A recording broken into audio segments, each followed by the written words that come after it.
মুখ্যমন্ত্রী শুভেন্দু অধিকারী মালদহ প্রশাসনিক বৈঠক করতে এসে মালদহ, মুর্শিদাবাদ, উত্তর দিনাজপুর, দক্ষিণ দিনাজপুরের সমস্ত বিধায়ক এবং সাংসদদের মালদা কলেজ অডিটোরিয়ামে ডাকা হয়।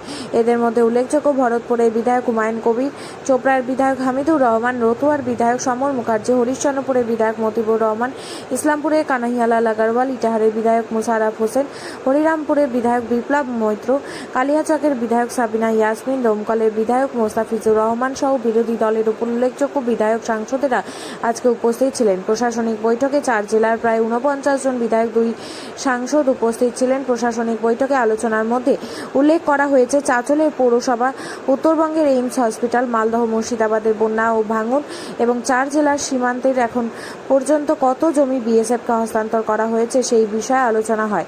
মালদহ মেডিকেল কলেজে হার্ট কেয়ার ইউনিট, মালদহ বিমানবন্দরে বিকল্প জমি, কালিয়াচকে দমকল কেন্দ্র, মুর্শিদাবাদের জঙ্গিপুরে বিড়ি শ্রমিকদের জন্য বন্ধ হয়ে থাকা হসপিটালের আধুনিকীকরণ সহ বিভিন্ন বিষয় নিয়ে আলোচনা হয়।